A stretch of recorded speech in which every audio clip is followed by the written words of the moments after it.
Alright, I will never ever get after anybody about the maintenance of their animals. Mostly because I'm really bad at it. I'm trying to be better. I want my animals to be healthy. I want my animals to be safe. And oftentimes safety and feeding take a priority over the cleaning, though cleaning is part of the safety bit. So, I finally have people available to help me do a quick muck out, and we're starting this week with our west pen and moving east.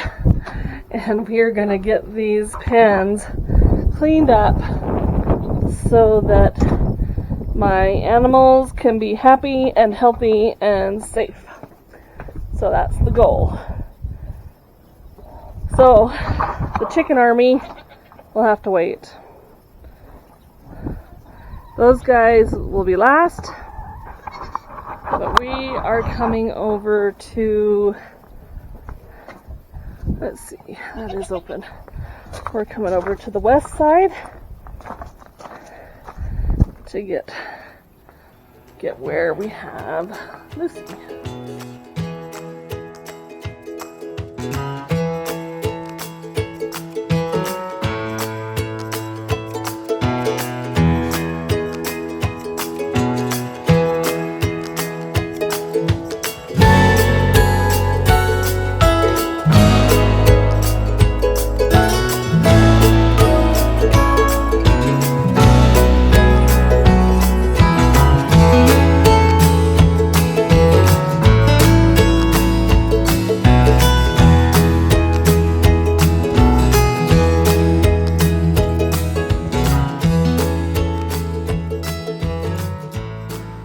We've also had an abundance of goat milk, so we're trying to make ice cream.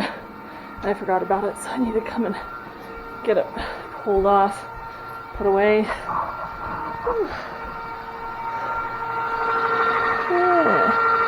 that looks good.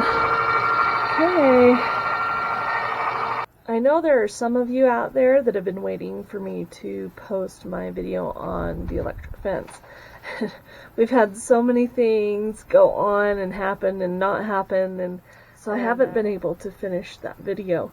So I'm going to post what I have done so far and do a little bit of voiceover for it to explain what I'm doing and what we did and what we went through, and because it didn't, like, it worked and it didn't, and here you go.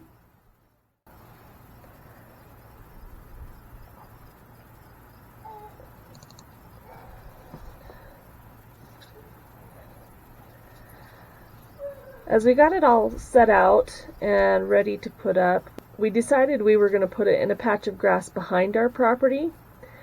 You can see here that the ground is really dry. It's really hard, and I was having a hard time getting into it. In fact, getting the pegs into the ground. In fact, I ended up having to use a hammer to tap it in. I have to be really careful because a lot of the parts are plastic, so if you're going to use a hammer, you do need to be super careful about hammering it in so you don't break anything. But once we could get them hammered into the ground, we were able to get them around, except for there were a couple parts where they were hitting the grass, so you do have to make sure that you clean out the grass around all the edges with a weed whacker or just by pulling it by hand. But if it's too saggy, then the metal wires will touch each other and they'll short out the fence.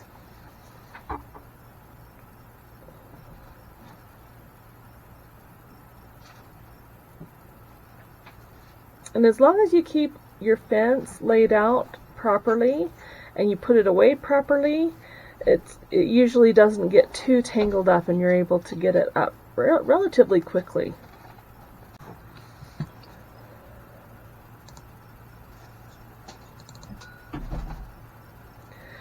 Once we got it all set up, we were able to get the Energizer set up, and get the power going to it, and it worked really good. It had a really good shock, except for that it wasn't staying consistent. We could hear it shorting out somewhere, and we just couldn't figure out where it was shorting out. And what I did forget is that they said when you have really dry ground that it can do that, and so they have you buy a second connection harness to put on there. And so I haven't gotten around to doing that again and getting it set up. I think I'm wanting to, in a week or so, I'll get it set up on my backyard. Our grass is up, and so I think I'll put the goats out on our back lawn for a little bit maybe, and see how that goes, and try the fence again. So stay tuned. This is what we've got so far. I'm telling you, it is easy and it does work. If you have moister soil than I do, it's going to work really, really well. Now, as far as goats go, I am a little bit concerned as to whether it's going to hold my goat. Lucy kept trying to push through the fence when I did have it up without the power on it. And because of their fur and stuff, I am not sure how that's going to work as far as them staying in. So this is what we got, and this is how we did.